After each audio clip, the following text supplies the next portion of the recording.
Bon, quoi qu'il arrive, cette vidéo sera faite en une prise, même s'il y a un tremblement de terre, parce que j'ai la flemme de faire d'autres prises. En fait, j'ai la flemme, et j'ai envie de te parler de flemme aujourd'hui. Par moment, je te jure, j'ai la flemme d'avoir la flemme. Ça t'est déjà arrivé, ça ou pas? Et j'ai rien envie de faire. J'ai l'impression que ma vie, ça y est, elle est réduite à rien, en fait. J'ai plus goût à rien. Tu sais, je suis dans mon lit comme ça, et je fais rien. Voilà, rien. Je peux rester comme ça des heures où je me mets à regarder des séries, ou me retrouver sur YouTube ou Facebook à regarder des vidéos improbables, à perdre du temps dans ma vie. Et je me dis, mais mince, suis-je né pour ça? Suis-je né, moi, David Marouani, pour ça, pour perdre du temps? Mais bon, ça me fait du bien aussi. Et donc, j'aimerais te donner des conseils parce que oui, j'apprends à lutter contre la flemme parce que c'est une belle maladie. Hein. Moi, ça fait longtemps que je l'ai, mais ça ne m'empêche pas de passer à l'action. Donc, je vais te dire comment. Pour moi, il y a 2 points essentiels pour lutter contre ta flemme. Le premier, c'est l'engagement, mon pote, ou ma pote. Hein. Ça dépend de ton sexe. Je suis avec tout le monde. Mon pote et ma pote. Parce que, en fait, si tu t'apprends à t'engager, tu vas forcer à ton cerveau à le faire. Tu vas forcer ton cerveau à le faire, pardon. Ça veut dire quoi? Ça veut dire il faut que, quand tu as des choses à faire, tu prennes des témoins. Sérieusement. Tu t'engages sur les réseaux sociaux. Ça marche bien, ça. Salut les gars, salut les filles, salut les amis. Dans tant de temps, je fais faire ça, ça, ça, je m'y engage. Auprès de tes parents, auprès de tes proches. Ça marche très bien. Auprès de ton manager, si tu travailles, enfin ce que tu veux. Tu regardes quelqu'un dans les yeux et tu dis « je m'engage à faire telle tâche pour telle date ». L'engagement, c'est très fort. Et tu sais pourquoi tu vas le respecter? Parce que si tu ne respectes pas tes engagements, tu ne vas pas être fiable à tes propres yeux. En fait, tu vas dire « mais je ne suis pas quelqu'un de fiable ». Et donc, ton estime de toi, elle va baisser. Ah oui, tu vas dire « mince, en fait, je ne suis pas quelqu'un de fiable ». Pense-toi, par exemple, tout simplement, si tu as un ami qui te dit, qui s'engage à faire quelque chose et qui ne le fait pas après, au bout d'un moment, tu n'auras plus confiance en lui, tu vois.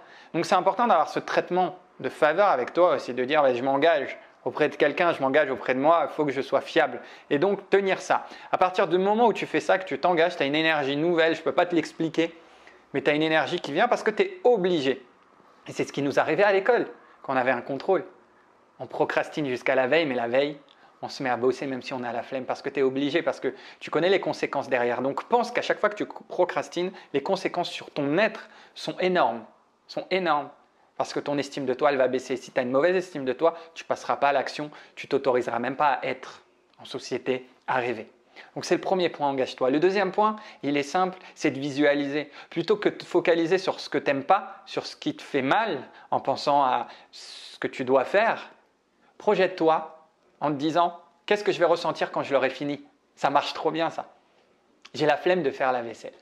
Il y a énormément de vaisselle derrière. Je ne sais pas si ça se voit, dans la porte elle est fermée. Mais je vais la faire.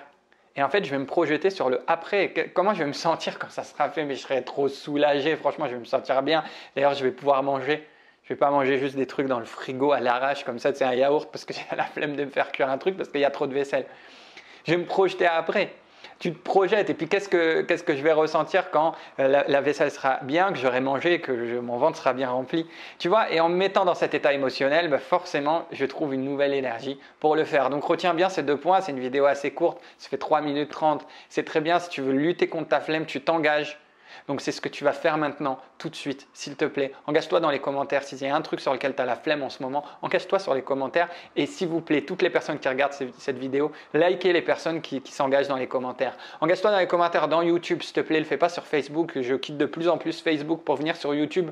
Donc faisons vivre cette chaîne ici. Mets dans les commentaires sur quoi tu as la flemme et engage-toi à faire concrètement avec une échéance. L'engagement, c'est quoi? C'est je m'engage à faire cette tâche et avec une échéance précise, lundi, mardi. Et puis pas trop loin, s'il te plaît, ne me parle pas de 2024. D'accord?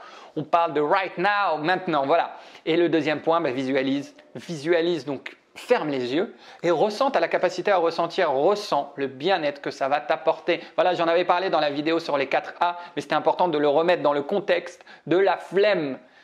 Voilà, n'aie pas la flemme, s'il te plaît, de partager cette vidéo. N'aie pas la flemme de t'abonner. N'aie pas la flemme de commenter. N'aie pas la flemme de liker. En tout cas, moi, je n'ai pas la flemme de te dire merci, grandiose et deviens grandiose.